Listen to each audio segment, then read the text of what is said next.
deixa eu fazer uma pergunta que talvez nunca tenha passado pela sua cabeça. Por que tantas pessoas jejuam seguindo todas as regras religiosas e ainda assim sentem que Deus está distante? A Escritura nos lembra que Deus não é surdo às nossas orações, e Isaías 58 nos mostra algo perturbador sobre jejuns que Deus simplesmente ignora. A maioria das pessoas assume que jejum é como uma moeda espiritual, algo que você entrega a Deus esperando um milagre em troca. Mas a história bíblica revela uma mecânica completamente diferente, algo que a igreja moderna raramente ensina com clareza. Nesta jornada, vamos avançar em 3 etapas fundamentais. Primeiro, você vai descobrir o que o jejum realmente significa nas línguas originais da Bíblia e como isso muda tudo o que você pensava saber. Depois, vamos mergulhar nas histórias de pessoas como Daniel, Esther e Neemias e entender por que seus jejuns funcionaram quando tantos outros falharam. E, finalmente, você vai aprender a verdade científica e espiritual por trás dessa prática antiga e como aplicá-la na sua vida sem cair nas armadilhas religiosas que a maioria cai. E quando você entender essa primeira camada, a história real vai começar. O problema começa nas igrejas. Pastores bem-intencionados ensinam que jejum é uma forma de negociar com Deus. Jejue 3 dias e Deus vai curar sua doença. Jejue 7 dias e Deus vai abrir aquela porta de emprego. Jejue 21 dias e o milagre impossível vai acontecer. Essa mentalidade transforma o jejum em uma transação comercial espiritual. Você dá algo a Deus e Ele fica em dívida com você. Mas será que é isso mesmo que a Bíblia ensina? Será que Deus realmente funciona como um vendedor cósmico esperando você fazer a oferta certa? A verdade é muito mais profunda e muito mais perturbadora. Jejum não foi projetado para fazer Deus te ouvir. Jejum foi projetado para fazer você ouvir Deus. Essa inversão simples muda completamente o jogo espiritual. Quando você jejua pensando que está comprando a atenção divina, você está operando em um sistema que a própria Escritura condena. Isaías 58 deixa isso brutalmente claro. Deus olha para um povo que jejua regularmente, que segue todas as regras, que se humilha externamente e diz algo chocante. Por que jejuamos e tu não viste? Por que afligimos a nossa alma e tu não o reconheceste? Deus não estava impressionado. Ele não estava movido. Ele não estava negociando. Por quê? Porque o jejum deles era vazio. Era performance religiosa, sem transformação interna. Eles fechavam a boca para a comida, mas continuavam explorando seus empregados. Eles se curvavam em oração, mas continuavam oprimindo os fracos. Eles pareciam espirituais por fora, mas por dentro eram exatamente como sempre foram. E Deus rejeitou esse jejum completamente. Então, surge a pergunta que ninguém quer fazer. Se Deus pode rejeitar um jejum, o que faz um jejum ser aceito?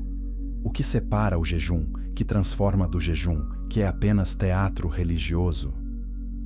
A resposta está escondida nas próprias palavras que a Bíblia usa para descrever essa prática.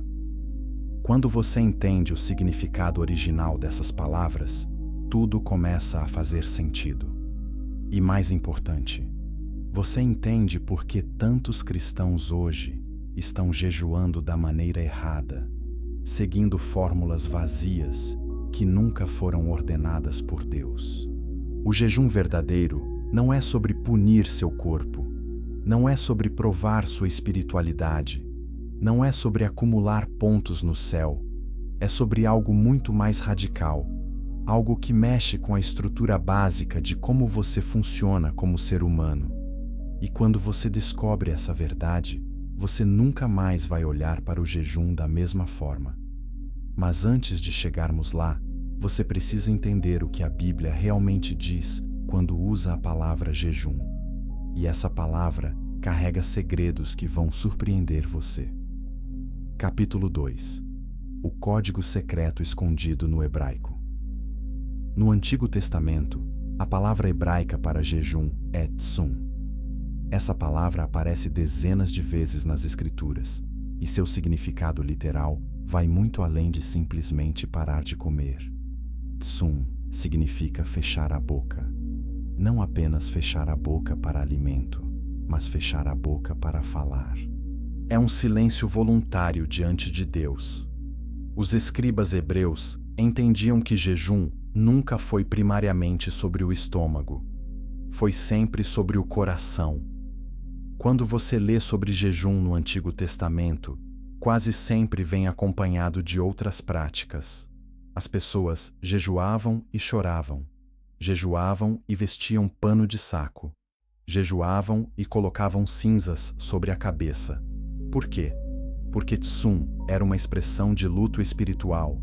Era reconhecer que algo estava profundamente errado e que a única resposta apropriada era humilhação completa diante de Deus. Não era uma técnica para conseguir coisas. Era uma postura de rendição total. A maioria das pessoas pensa que jejum é sobre força de vontade. Você é forte o suficiente para resistir à comida, então Deus vai recompensá-lo. Mas tsum sugere exatamente o oposto. Jejum é sobre fraqueza admitida. É sobre reconhecer que você não pode consertar sua própria vida. É sobre fechar sua boca, literalmente e figurativamente, porque você não tem mais nada a dizer. Você está espiritualmente falido, e a única coisa que resta é silêncio humilde diante do Todo-Poderoso. No Novo Testamento, a palavra grega usada para jejum é nesteia. Essa palavra é formada pela combinação de ne, que significa negação, e estio, que significa comer. Então, nesteia literalmente significa não comer. Simples, direto, sem rodeios. Mas Jesus usa essa palavra de uma forma completamente diferente dos fariseus religiosos do seu tempo. Ele revela a mecânica espiritual do jejum, algo que vai além da prática externa. Jesus diz em Mateus 6 que quando você jejua, não deve parecer triste como os hipócritas que desfiguram o rosto para que todos vejam que estão jejuando. Ele diz para lavar seu rosto e ungir sua cabeça, para que seu jejum seja secreto. E então, ele faz uma promessa. Seu Pai que vê em secreto te recompensará. Aqui está o segredo. Jejum opera no invisível. Opera no reino do Espírito, não no reino da carne. Quando você jejua para ser visto, você já recebeu sua recompensa, que é a admiração humana. Mas quando você jejua em segredo, algo acontece no mundo espiritual que os olhos naturais não podem ver. Isso nos leva a uma palavra que Paulo usa constantemente, sarx. Essa palavra grega é traduzida como carne, mas não significa apenas seu corpo físico. Sarx é a natureza humana caída. É o sistema de impulsos, desejos e respostas automáticas que governam sua vida quando seu espírito está adormecido. Sarx é a voz interior que constantemente exige satisfação. Exige comida, conforto, prazer, validação, as controle. Sarx nunca está satisfeita. Ela sempre quer mais. Paulo escreve em Gálatas 5 que a carne luta contra o espírito e o espírito contra a carne. Eles são opostos diretos. Quando a sarx está no comando, você não consegue ouvir o pneuma, que é o espírito. A sarx é barulhenta, urgente, dominante. O pneuma é silencioso, paciente, gentil. E aqui está a revelação chocante. Jejum não foi projetado para impressionar Deus. Jejum foi projetado como um botão de silenciar para a sarx. É uma ferramenta que Deus te deu para abaixar o volume da carne e criar espaço para o espírito respirar. Pense nisso. Quando você está com fome, o que acontece? sua sarx começa a gritar. Ela exige atenção imediata. Ela domina seus pensamentos. Ela se torna a voz mais alta na sua mente. Mas quando você escolhe não atender essa demanda, algo interessante acontece. A sarx percebe que não está no controle. E nesse momento de fraqueza voluntária, seu pneuma tem espaço para se expandir. Você começa a ouvir coisas que antes estavam abafadas pelo barulho constante da carne. É por isso que Jesus passou 40 dias jejuando no deserto antes de começar seu ministério. Não porque Deus precisava ser convencido de algo, mas porque Jesus, em sua humanidade, precisava que a sarx fosse completamente silenciada para que o Espírito Santo pudesse operar sem interferência. E é por isso que, quando Satanás veio tentá-lo, Jesus não estava operando a partir da sarx. Ele estava operando a partir do pneuma, conectado diretamente ao Pai. E essa conexão era tão forte que nenhuma tentação poderia movê-lo. Mas o que acontece quando você jejua da maneira errada? Capítulo 3.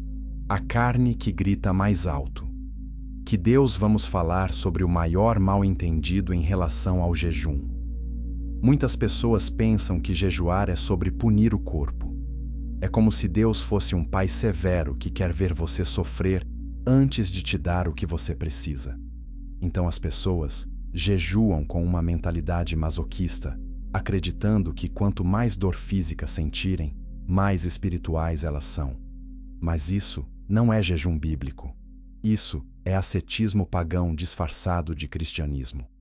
Paulo escreve em Colossenses 2 sobre pessoas que praticam adoração de anjos e severa disciplina do corpo. Ele diz que essas práticas têm aparência de sabedoria, mas são de nenhum valor para refrear os impulsos da carne. Por quê? Porque o problema não é o corpo físico.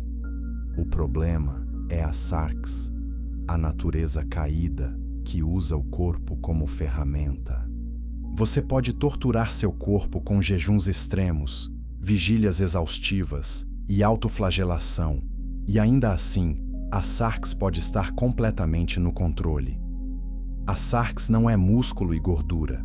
A sarx é a parte de você que quer estar no controle, que exige seus direitos, que se recusa a confiar em Deus.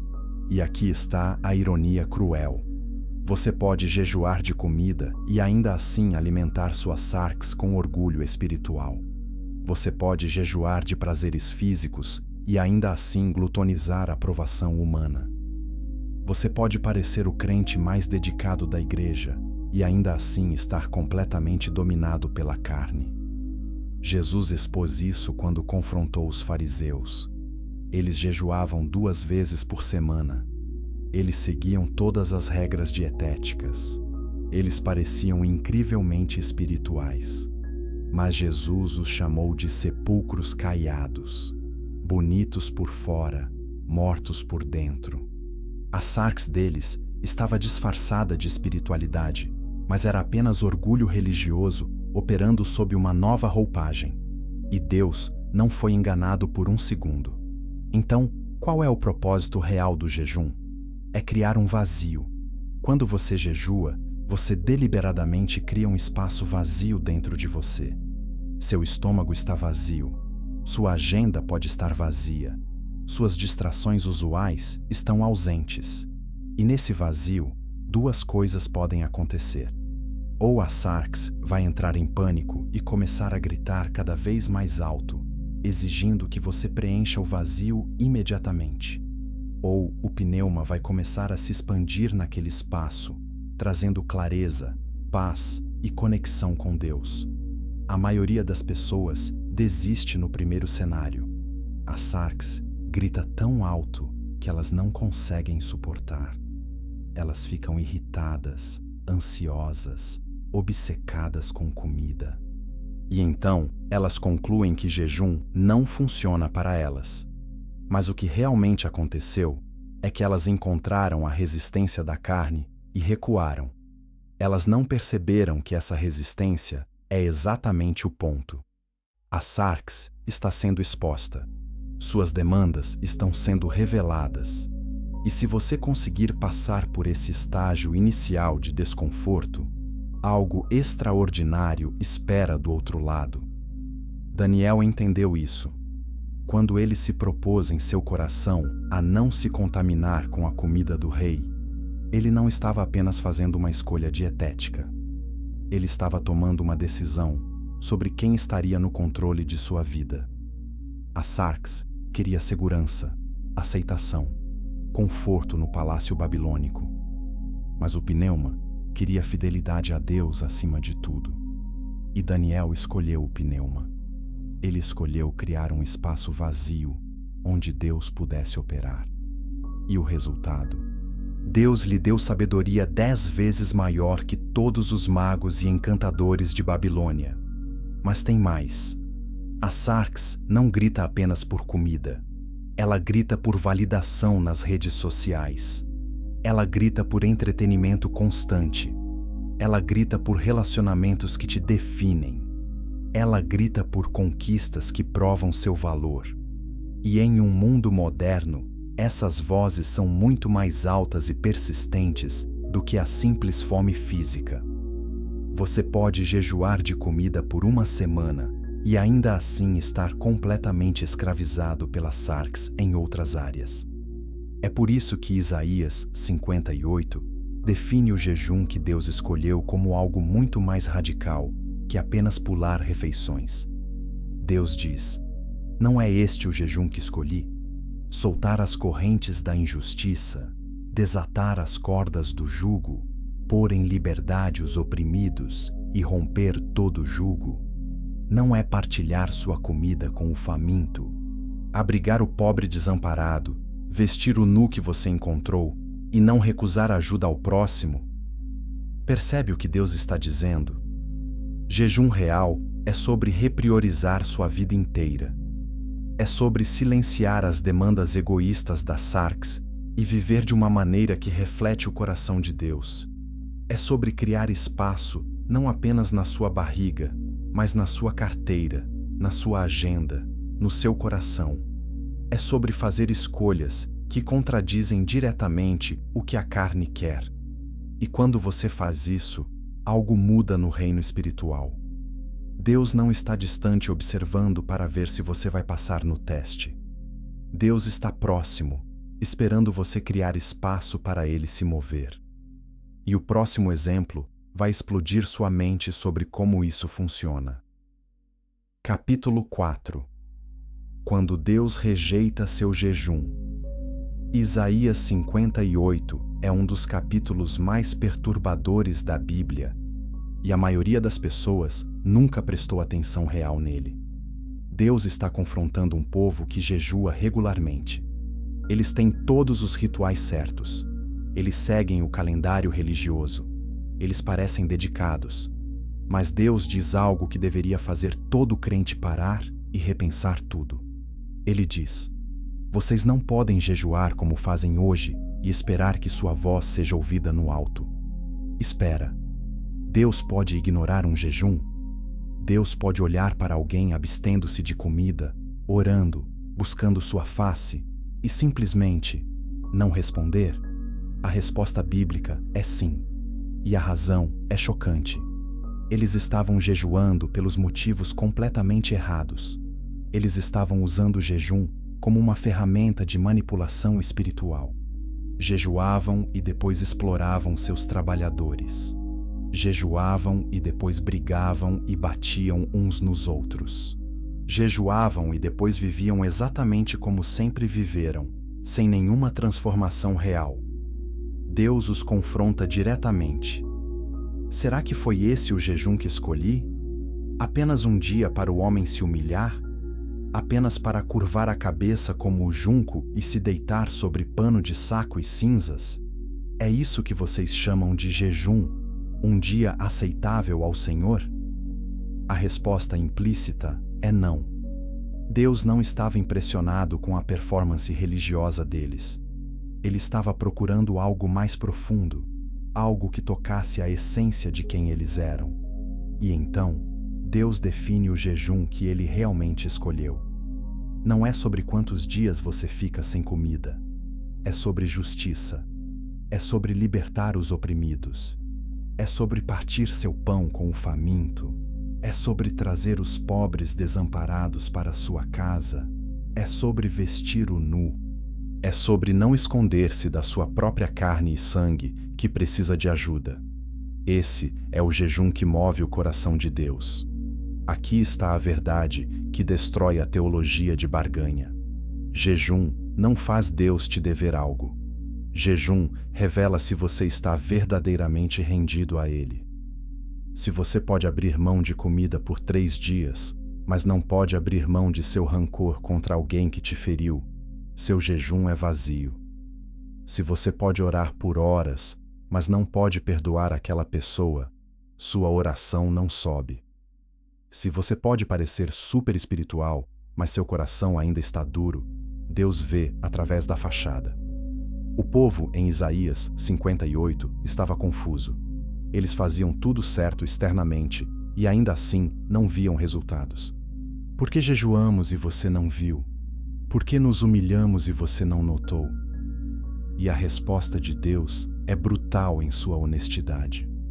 Porque vocês estão jejuando para seus próprios prazeres. Porque vocês exploram seus trabalhadores. Porque vocês jejuam, mas ainda assim vivem em conflito e violência.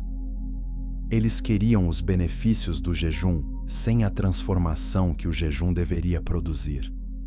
Mas quando você jejua do jeito certo, Deus faz promessas incríveis.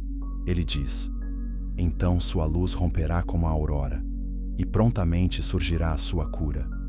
Sua retidão irá diante de você, e a glória do Senhor será a sua retaguarda. Então você clamará, e o Senhor responderá. Você gritará por socorro, e Ele dirá: aqui estou. Percebe a diferença? Quando o jejum é genuíno, quando vem de um coração verdadeiramente humilde e transformado, Deus não apenas responde. Ele diz: aqui estou. Ele se faz presente. Ele se aproxima. Não porque você ganhou o direito à atenção dele, mas porque finalmente você criou espaço onde ele pode operar sem a interferência da sua carne, gritando por controle. Deus continua com mais promessas. Se você eliminar do seu meio o jugo opressor, o dedo acusador e a falsidade do falar, se você abrir o seu coração para o faminto e saciar o desejo dos aflitos, então sua luz despontará nas trevas, e a sua noite será como o meio-dia. O Senhor o guiará constantemente. Ele saciará os seus desejos numa terra ressequida pelo sol e fortalecerá os seus ossos. Você será como um jardim bem regado, como uma fonte cujas águas nunca faltam. Essas promessas são condicionais. Elas não vêm automaticamente só porque você pulou algumas refeições. Elas vêm quando o jejum produziu o que era suposto produzir.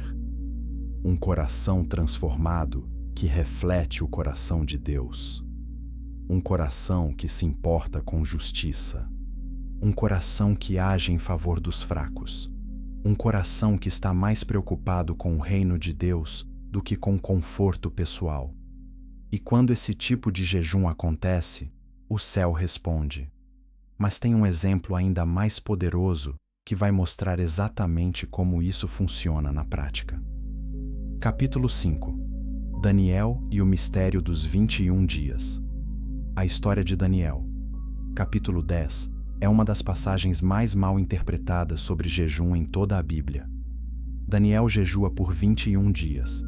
Ele não come alimentos preciosos, carne ou vinho. Ele não se unge com óleo. Ele está em luto espiritual, buscando entender uma visão que Deus lhe deu. E no final dos 21 dias, um anjo aparece com uma mensagem que muda tudo o que você pensa sobre jejum. O anjo diz: não tenha medo, Daniel. Desde o primeiro dia em que você decidiu buscar entendimento e humilhar-se diante do seu Deus, suas palavras foram ouvidas, e eu vim em resposta a elas. Mas o príncipe do reino da Pérsia Me resistiu por 21 dias. Espera, leia isso de novo. Desde o primeiro dia. Não no 21º dia. No primeiro dia, quando Daniel começou a orar e jejuar, suas palavras foram ouvidas. Deus já tinha enviado a resposta. O anjo já estava a caminho. Então, o que aconteceu durante os 21 dias? Havia uma batalha no reino espiritual. Um príncipe demoníaco estava bloqueando o anjo. E somente quando Miguel, um dos principais príncipes angelicais, veio ajudar, o anjo conseguiu atravessar. Aqui está o que isso revela. O jejum de Daniel não convenceu Deus a responder. Deus respondeu imediatamente. O jejum de Daniel o manteve em uma postura de busca, humildade e receptividade espiritual enquanto a batalha invisível acontecia. Se Daniel tivesse desistido no 10º dia, pensando que Deus não estava ouvindo, ele teria perdido a resposta que já estava a caminho. O jejum não mudou a mente de Deus. O jejum mudou Daniel, mantendo-o alinhado espiritualmente, enquanto Deus trabalhava nos bastidores. A maioria das pessoas lê essa história e pensa: viu? Se você jejuar por tempo suficiente, vai quebrar a resistência espiritual. Mas essa não é a lição. A lição é que jejum te mantém em uma posição de escuta, enquanto Deus está operando de maneiras que você não pode ver. Jejum não é sobre fazer Deus agir. É sobre fazer você permanecer em uma postura onde você pode receber o que Deus já está fazendo. Daniel não sabia que havia uma guerra angelical acontecendo. Ele não sabia que um demônio estava bloqueando a resposta. Ele só sabia que Deus lhe tinha dado uma visão perturbadora e ele precisava de entendimento. Então, ele se humilhou, jejuou, orou e permaneceu naquela postura por 3 semanas completas. E quando o anjo finalmente chegou, Daniel estava pronto para receber. Imagine se Daniel tivesse jejuado por 3 dias e depois desistido, frustrado. Deus não está respondendo. Jejum não funciona. Essa visão deve não ser importante. Ele teria perdido completamente a revelação que Deus já tinha enviado. Ou imagine se Daniel tivesse jejuado, mas ficado espiritualmente distraído, voltando aos seus negócios normais, perdendo a sensibilidade espiritual. Quando o anjo aparecesse, Daniel poderia não estar em posição de receber. O jejum manteve Daniel sintonizado, manteve sua sarx quieta, manteve seu pneuma desperto e alerta. E quando a resposta finalmente rompeu, Daniel estava exatamente onde precisava estar para recebê-la. Essa é a verdadeira função do jejum. Não é uma alavanca que você puxa para fazer Deus se mover. É um botão de silenciar que você pressiona para que possa ouvir Deus se movendo. E note o que o anjo diz. Suas palavras foram ouvidas. Não, suas palavras finalmente chegaram a Deus depois de 21 dias de insistência. Elas foram ouvidas desde o primeiro dia. Deus não estava atrasado. Deus não estava ignorando Daniel. Deus estava orquestrando uma resposta que envolvia batalha angelical, intervenção de arcanjos e timing perfeito. E Daniel, através do jejum, permaneceu em posição até a resposta chegar. Mas tem algo mais nessa história que a maioria das pessoas perde. Daniel não estava jejuando para conseguir algo para si mesmo. Ele estava jejuando porque estava perturbado pelo futuro do seu povo. A visão que ele tinha recebido envolvia grande conflito chegando para Israel. Daniel estava em luto intercessório. Ele estava criando espaço espiritual, não para seu próprio benefício, mas para o benefício de uma nação inteira.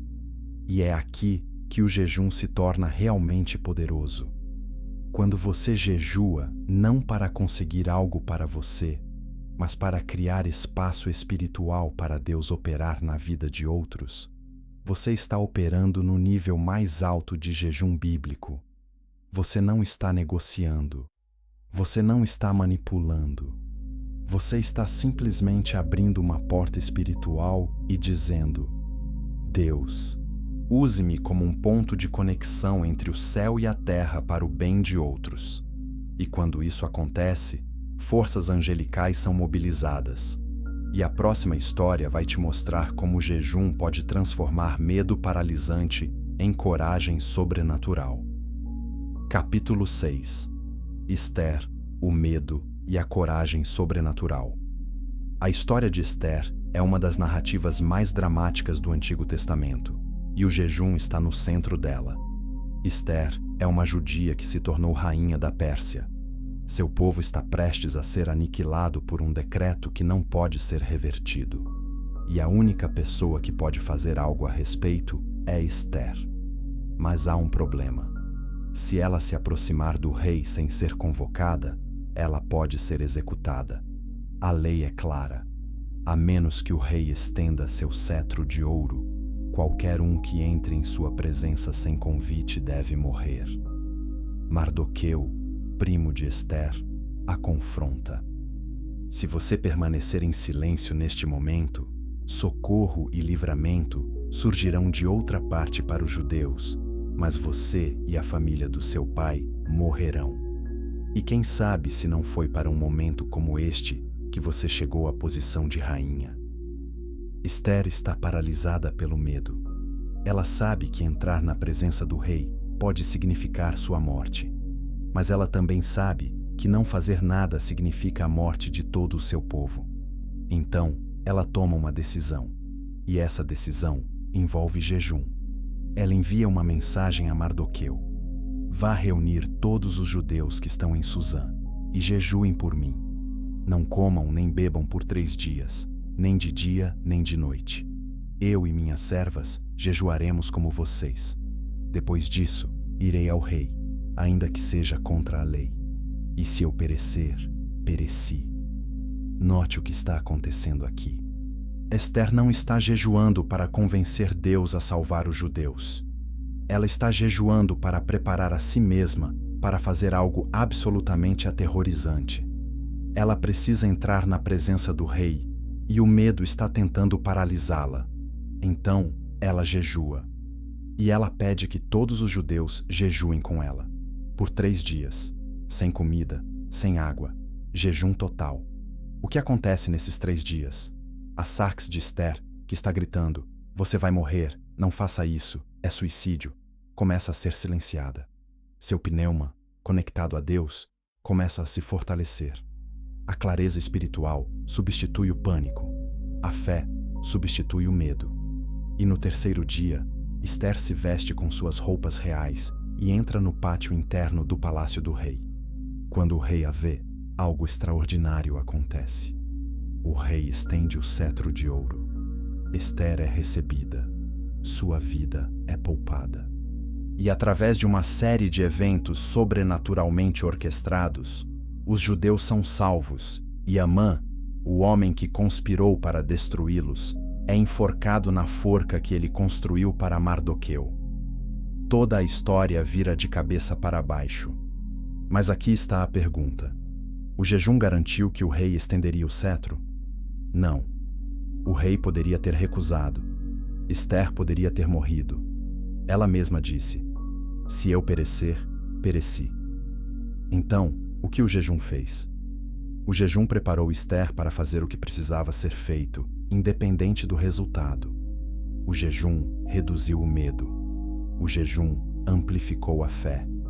O jejum alinhou seu espírito com o propósito de Deus de uma forma que ela nunca poderia ter feito se estivesse operando a partir da sarx. E tem mais. Esther não jejuou sozinha. Ela mobilizou toda uma comunidade. Todos os judeus em Suzã jejuaram com ela. E quando uma comunidade inteira cria espaço espiritual simultaneamente, algo poderoso acontece no reino invisível. Não é que Deus precisa de um certo número de pessoas jejuando para ele finalmente agir. É que quando muitas pessoas silenciam sua carne ao mesmo tempo e elevam seu espírito em unidade, a atmosfera espiritual muda. Fé coletiva cria um momentum que fé individual não pode. Esther poderia ter ido ao rei sem jejuar. Ela poderia ter confiado apenas em sua beleza, sua posição, seu favor anterior com o rei. Mas ela sabia que isso não seria suficiente. Ela precisava operar a partir de um lugar mais profundo. Ela precisava que seu pneuma estivesse tão forte e tão claro que nenhuma quantidade de medo pudesse desviá-la. E o jejum criou isso. Aqui está o princípio. Jejum não remove o perigo. Jejum remove a paralisia. Jejum não garante sucesso. Jejum garante que você vai agir a partir do espírito, não da carne. E quando você age a partir do espírito, mesmo que o resultado seja incerto, você está alinhado com Deus de uma forma que traz paz, que excede todo o entendimento. Esther entrou na presença do rei em paz. Ela tinha feito o que podia fazer. O resto estava nas mãos de Deus. E Deus moveu o coração do rei. Não porque Esther tinha jejuado o tempo suficiente para manipular Deus a intervir, mas porque Esther, através do jejum, estava em uma postura espiritual onde Deus podia usá-la como seu instrumento. Ela não era um peão implorando a Deus para fazer algo. Ela era uma colaboradora com Deus, criando espaço para Ele operar através dela. E quando você entende essa diferença, seu jejum nunca mais será o mesmo. Mas o próximo exemplo mostra como o jejum cria algo ainda mais surpreendente: visão espiritual. Capítulo 7. Neemias. Viu o que seus olhos não podiam ver. Neemias era um homem em uma posição confortável. Ele era copeiro do rei Artaxerxes, um cargo de alta confiança e prestígio. Ele tinha segurança. Ele tinha influência. Ele tinha uma vida boa. Mas então, ele recebe notícias de Jerusalém. Os muros da cidade estão destruídos. As portas foram queimadas. O povo que sobreviveu ao exílio está em grande aflição e desonra. E algo quebra dentro de Neemias. Ele não consegue simplesmente continuar com sua vida confortável, sabendo que a cidade de Deus está em ruínas. Então, ele faz algo radical. Ele se senta e chora. Ele lamenta por dias. E ele jejua e ora diante do Deus do céu.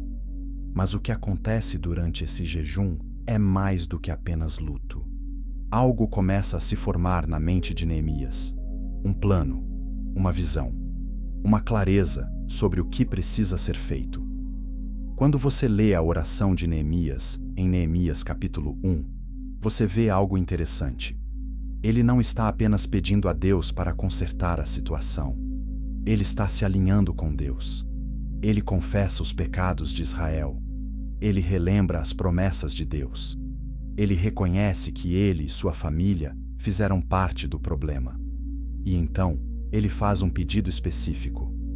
Senhor, dá hoje a teu servo bom êxito e faze que eu encontre misericórdia perante este homem. O homem que ele está mencionando é o rei. Neemias está prestes a pedir algo audacioso ao rei. Ele vai pedir permissão para ir a Jerusalém. Ele vai pedir cartas de autorização. Ele vai pedir madeira do bosque do rei para reconstruir os muros. Mas antes de fazer esse pedido, Neemias jejua. E durante esse jejum, Deus não apenas lhe dá coragem, Deus lhe dá um plano detalhado.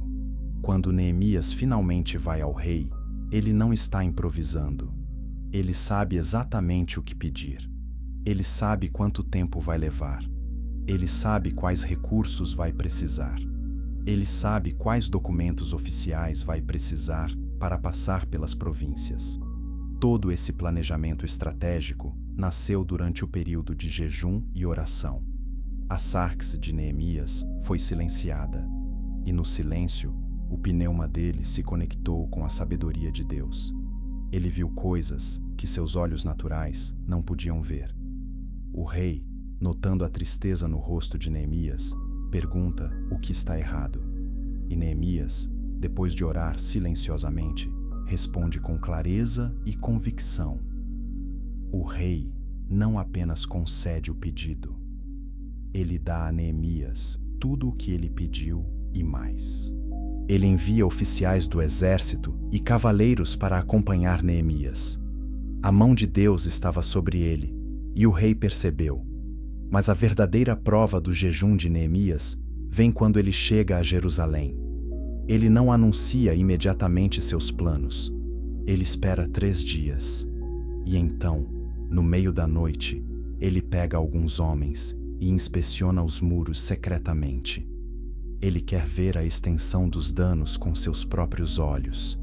E enquanto ele cavalga ao redor da cidade arruinada, Deus está lhe mostrando não apenas o problema, mas a solução. Quando Neemias finalmente apresenta seu plano aos líderes de Jerusalém, ele fala com autoridade e clareza. Vocês estão vendo a aflição em que estamos. Jerusalém está em ruínas e suas portas foram queimadas. Venham, vamos reconstruir os muros de Jerusalém, e para que não sejamos mais uma vergonha. E então ele conta como a mão de Deus esteve sobre ele, e como o rei lhe concedeu tudo. E as pessoas respondem: vamos começar a reconstrução. Aqui está o princípio poderoso. Jejum produziu clareza estratégica. Neemias não apenas teve um sentimento vago de que Deus queria fazer algo. Ele teve um plano concreto, passo a passo, para executar a vontade de Deus. E esse plano não veio de consultores humanos ou estrategistas políticos. Veio durante um período de jejum, luto e oração, quando a sarx estava quieta e o pneuma estava desperto.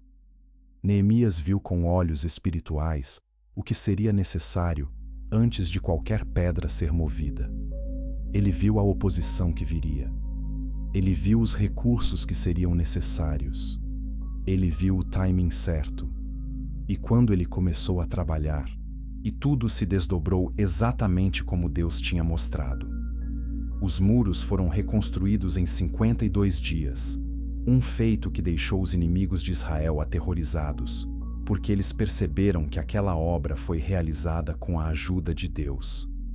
Isso é o que jejum faz. Não remove os obstáculos, não torna o trabalho fácil, mas dá a você visão espiritual. Dá a você sabedoria que excede suas capacidades naturais. Dá a você o plano de Deus quando seu próprio plano nunca seria suficiente. E quando você opera a partir desse lugar, você se torna imparável, não porque você é forte, mas porque Deus está com você.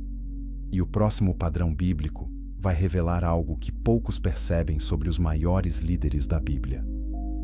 Capítulo 8. Moisés, Elias e os 40 dias que mudaram tudo. Existe um padrão na Bíblia que aparece repetidamente. A toda vez que alguém tem um encontro transformador com Deus, a carne é humilhada primeiro, não como punição, mas como preparação.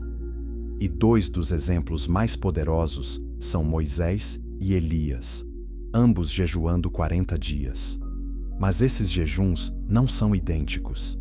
Eles revelam 2 faces diferentes do mesmo princípio espiritual. Moisés sobe ao Monte Sinai para receber a lei de Deus. Êxodo 34, 28 nos diz que Moisés esteve lá com o Senhor 40 dias e 40 noites, sem comer pão e sem beber água. 40 dias sem água deveria matar qualquer ser humano. Mas Moisés não estava operando sob leis naturais. Ele estava na presença manifesta de Deus, e sua sarx estava completamente suspensa. Ele estava vivendo puramente pelo pneuma, sustentado diretamente por Deus. O que aconteceu durante esses 40 dias? Moisés recebeu a lei. Ele recebeu os planos detalhados para o tabernáculo. Ele viu a glória de Deus. E quando ele desceu da montanha, seu rosto brilhava com luz tão intensa que o povo não podia olhar para ele. Moisés foi fisicamente transformado pelo encontro. Seu corpo carregava a presença de Deus. Mas para chegar a esse ponto, a sarx precisou ser completamente removida da equação. 40 dias sem comida ou água garantiram que não havia nada da carne operando. Era puro espírito conectado ao Espírito de Deus. Mas tem mais. Moisés jejuou 40 dias, uma segunda vez. Quando ele desceu da montanha e viu o povo adorando o bezerro de ouro, ele quebrou as tábuas da lei em fúria justa. E depois de lidar com o pecado do povo, ele voltou ao monte. E novamente, ele jejuou 40 dias e 40 noites, sem pão e sem água. Mas dessa vez, o jejum não era para receber revelação, era para interceder. Moisés estava entre um Deus furioso prestes a destruir Israel e um povo rebelde que merecia julgamento. E Moisés se colocou na brecha. Deuteronômio 9:18 diz: Então me prostrei perante o Senhor como antes, 40 dias e 40 noites. Não comi pão nem bebi água, por causa de todo o pecado que vocês tinham cometido, fazendo o que o Senhor reprova e provocando a sua ira. Moisés não estava jejuando por si mesmo. Ele estava jejuando pelo povo. E Deus ouviu. Deus poupou Israel. Não porque eles mereciam, mas porque um homem criou espaço espiritual através do jejum para interceder eficazmente. Agora olhe para Elias. Sua história é diferente. Elias acabou de ter o maior triunfo de sua vida. Ele confrontou os profetas de Baal no Monte Carmelo. Fogo caiu do céu.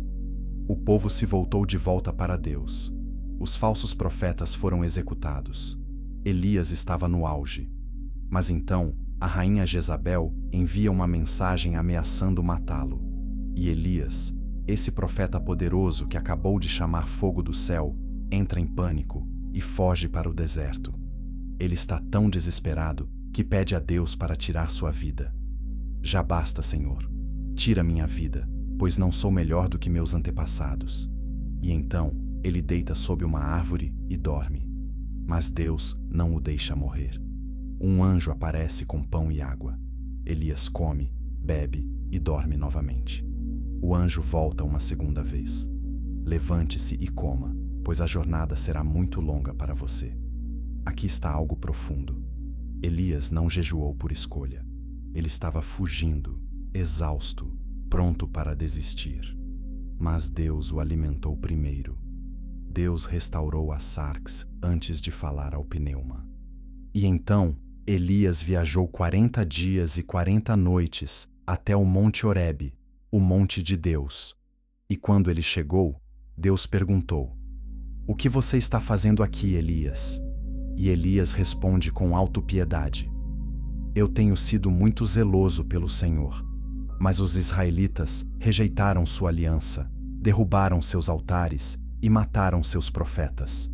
Eu sou o único que sobrou, e agora eles estão tentando me matar também. E então, Deus dá a Elias uma lição sobre sua presença. Há um vento violento que despedaça montanhas, mas Deus não está no vento. Há um terremoto, mas Deus não está no terremoto. Há fogo, mas Deus não está no fogo. E então, após o fogo, há um sussurro suave e gentil. E Deus está no sussurro. Por que Deus fez isso? Porque Elias estava operando na energia da carne. Ele tinha visto demonstrações poderosas de Deus, mas agora estava com medo. Ele precisava aprender que Deus não opera apenas no dramático. Deus opera no silencioso. E para ouvir aquele sussurro, a sarx precisa estar completamente quieta. Os 40 dias de jornada, o jejum implícito naquela viagem, prepararam Elias para ouvir Deus de uma maneira nova. Não através de espetáculo, mas através de intimidade silenciosa. E depois de responder à pergunta novamente sobre o que ele estava fazendo ali, Deus lhe deu seu próximo passo claro. Unja certos reis e um novo profeta para tomar seu lugar eventualmente. Elias não estava sozinho, e sua história ainda não tinha acabado. Mas será que jejum sempre produz resultados espetaculares? Capítulo 9. A verdade científica. que a Bíblia já sabia. Algo fascinante está acontecendo na ciência moderna. Pesquisadores estão descobrindo que o jejum produz mudanças bioquímicas reais no cérebro e no corpo. E essas mudanças confirmam exatamente o que a Bíblia tem ensinado por milhares de anos. Quando você jejua, você não está apenas fazendo uma prática religiosa. Você está acionando mecanismos que Deus projetou no corpo humano para facilitar clareza espiritual. Estudos mostram que quando você jejua, os níveis de uma proteína chamada BDNF, fator neurotrófico derivado do cérebro, aumentam dramaticamente. BDNF promove o crescimento de novos neurônios e fortalece conexões neurais existentes. Em termos simples, jejum torna seu cérebro mais aguçado, mais claro, mais capaz de insight e introspecção profundos. Não é coincidência que todas as grandes figuras bíblicas relatam clareza mental e revelação espiritual durante períodos de jejum. E Deus projetou o corpo humano para funcionar dessa maneira. Além disso, jejum estabiliza os níveis de cortisol, o hormônio do estresse. Quando você come constantemente, especialmente alimentos processados e açucarados, seus hormônios estão em uma montanha-russa. Mas quando você jejua, o corpo entra em um estado de homeostase. O estresse diminui, a ansiedade reduz, a mente se acalma.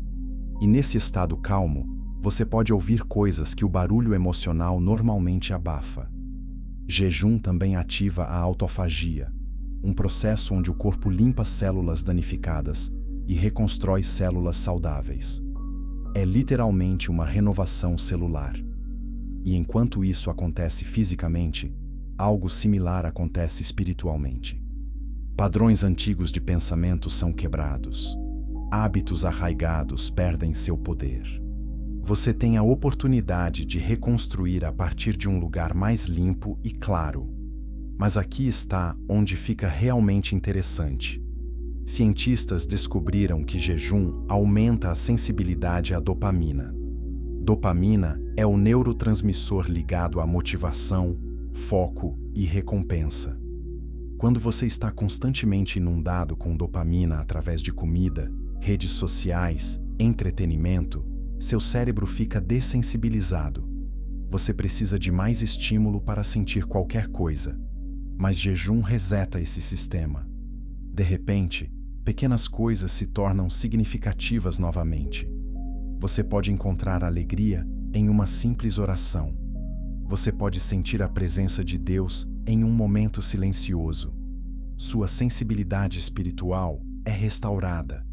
Isso explica por que tantas pessoas relatam que orações durante o jejum parecem mais poderosas. Não é que Deus de repente começou a ouvir. É que você finalmente começou a ouvir Deus. Seu sistema inteiro está sintonizado em uma frequência diferente. A estática foi removida, e o sinal que sempre esteve lá agora está claro. Mas a ciência também revela algo importante sobre o timing. Jejuns curtos, de 12 a 16 horas, já começam a produzir benefícios metabólicos. Mas os efeitos neurológicos mais profundos aparecem após 24 a 72 horas. É por isso que muitos jejuns bíblicos duram 3 dias. Esse é o ponto ideal onde a sarx foi suficientemente silenciada e o pneuma teve tempo suficiente para despertar. Jejuns mais longos, como os 40 dias de Moisés, Jesus e Elias, entram em território onde o corpo começa a operar de maneira completamente diferente. Após aproximadamente 3 semanas sem comida, o corpo esgota suas reservas de glicogênio e entra em cetose profunda.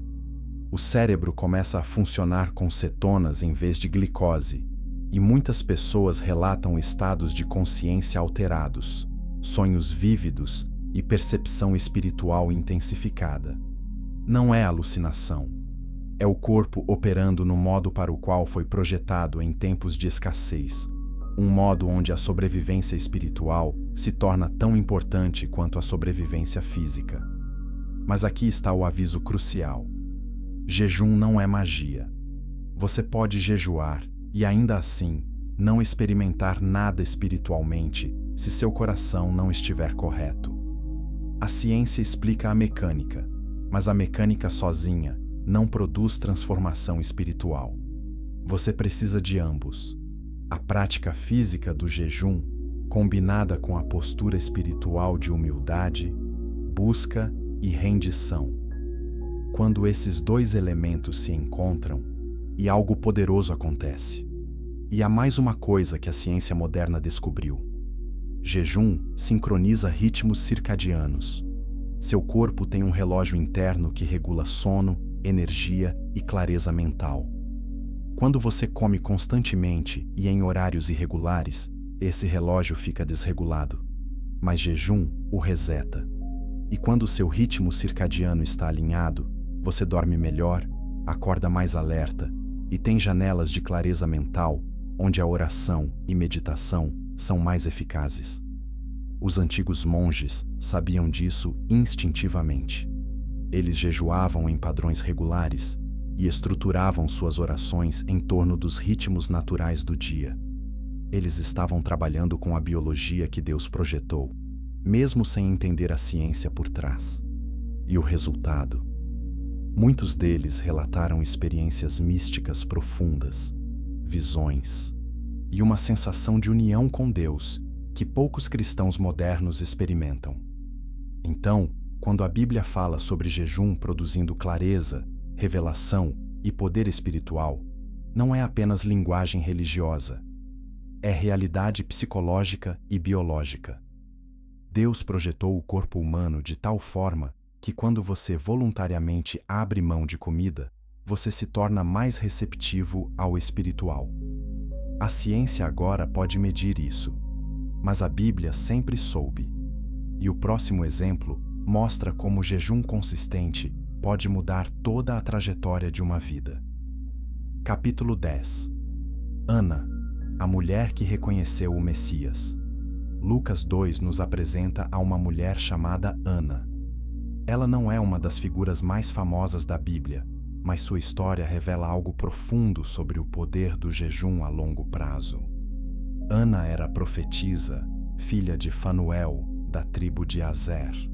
Ela tinha sido casada por 7 anos antes de seu marido morrer, e depois disso, ela viveu como viúva até a idade de 84 anos. Mas aqui está o detalhe crucial. Ela nunca deixava o templo, mas adorava dia e noite, jejuando e orando. Pense nisso. Ana passou décadas jejuando e orando. Isso não era um jejum de 3 dias para conseguir algo específico. Isso era um estilo de vida. Jejum havia se tornado a forma de ela existir. E o resultado? Quando José e Maria trouxeram o bebê Jesus ao templo para apresentá-lo ao Senhor, Ana estava lá. E imediatamente ela o reconheceu. Lucas 2,38 diz: chegando naquele exato momento, ela deu graças a Deus e falava a respeito do menino a todos os que esperavam a redenção de Jerusalém. Aqui está a pergunta: como Ana soube? Havia bebês sendo trazidos ao templo todos os dias. Mas Ana, e cujo pneuma tinha sido afinado por décadas de jejum e oração, reconheceu o Messias instantaneamente. Ela viu o que ninguém mais viu. Ela percebeu o que ninguém mais percebeu. E ela começou a proclamar a todos que estavam esperando a redenção que ele havia chegado. Simeão também estava lá, e o Espírito Santo tinha revelado a ele que não morreria antes de ver o Messias. Mas Ana não precisou de uma revelação especial naquele momento. Ela tinha cultivado sensibilidade espiritual tão profunda que quando o Messias apareceu, ela simplesmente sabia. Anos de jejum tinham aberto seus olhos espirituais de uma maneira que uma pessoa operando puramente da sarx nunca poderia entender. Isso levanta uma questão importante. E se jejum não é apenas para crises? E se jejum é suposto ser um ritmo de vida? Ana não jejuava porque tinha um problema urgente. Ela jejuava porque viver em constante conexão com Deus era mais importante para ela do que qualquer conforto físico.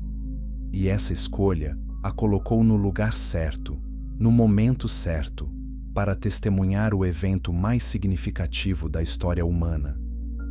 Pense em quantas pessoas perderam Jesus porque estavam distraídas demais para notar. Quantos sacerdotes estavam no templo naquele dia, mas não viram nada especial? Quantas pessoas religiosas estavam seguindo rituais, mas não tinham percepção espiritual?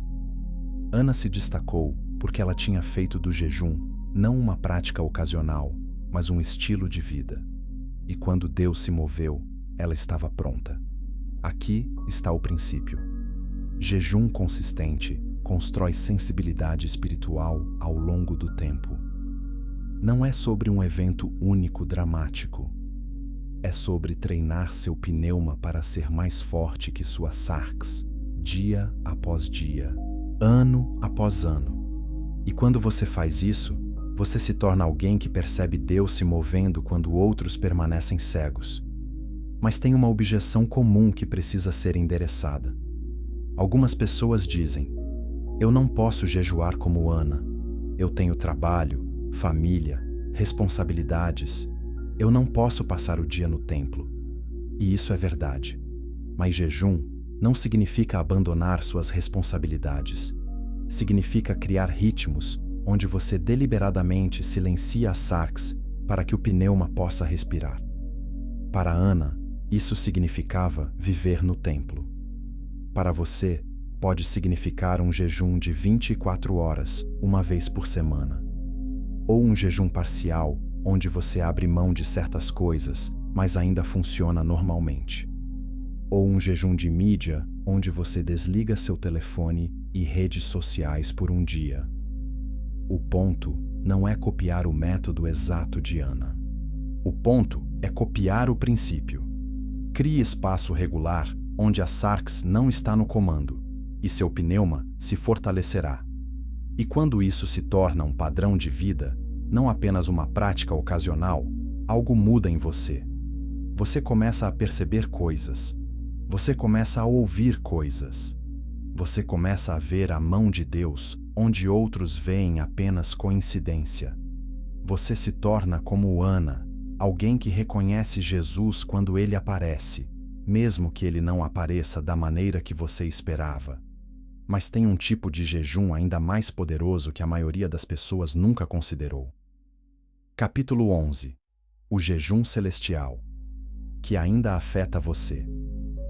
Hoje, há um jejum na Bíblia que não foi feito por humanos, foi feito por Deus. E esse jejum é o fundamento de tudo o que temos falado. Estamos falando do dia da expiação, Yom Kippur. Levítico 16 descreve esse dia em detalhes. Uma vez por ano, o sumo sacerdote entrava no Santo dos Santos, o lugar da presença manifesta de Deus. Ele levava sangue de sacrifício para fazer expiação pelos pecados de Israel. E o povo era ordenado a afligir suas almas. Essa frase, afligir suas almas, é a palavra hebraica para jejum. Nefesh, a alma, deveria ser humilhada. Por quê? Porque entrar na presença de um Deus santo sem humilhação adequada significava morte. A sarx não pode estar diante de Deus. Somente o pneuma, purificado e humilde, pode se aproximar. Então, o povo jejuava. Eles se abstinham de comida, bebida e prazeres. E nesse estado de humilhação coletiva, o sumo sacerdote fazia expiação. Mas aqui está o que a maioria perde. Yom Kippur era uma sombra, era um ensaio, era uma imagem apontando para algo maior. Hebreus 9 explica que Jesus, como nosso sumo sacerdote, e não entrou em um santo dos santos feito por mãos humanas. Ele entrou no próprio céu, e ele não levou sangue de animais. Ele levou seu próprio sangue, e com esse sangue, ele obteve redenção eterna para nós. Então, aqui está a pergunta chocante. Se Jesus completou a expiação final, por que ainda jejuamos? A resposta é profunda. Nós não jejuamos para ganhar expiação. Isso já foi conquistado. Nós jejuamos para receber o que Jesus já conquistou. Nosso jejum não move Deus a fazer algo. Nosso jejum remove os obstáculos dentro de nós que bloqueiam o que Deus já fez. Jesus jejuou 40 dias antes de começar seu ministério. Por quê?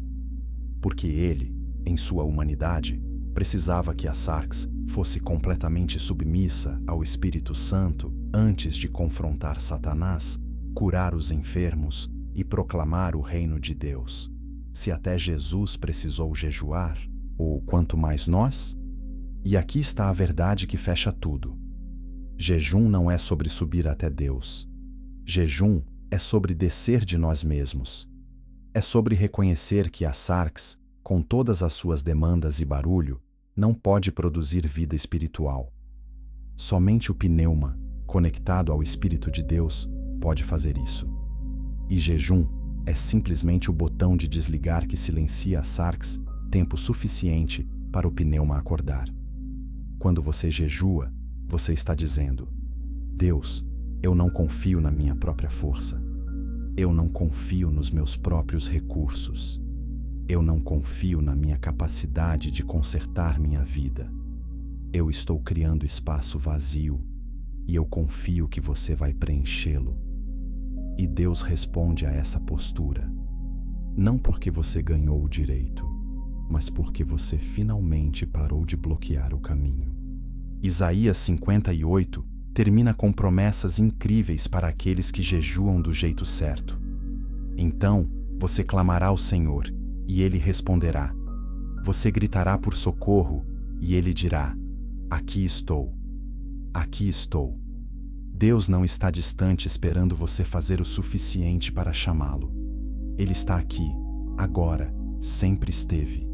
Mas a sarx estava gritando tão alto que você não conseguia perceber. Jejum abaixa o volume. E quando o volume da carne diminui, você finalmente ouve o que sempre esteve lá. A voz suave e gentil de Deus dizendo: aqui estou. Eu nunca saí.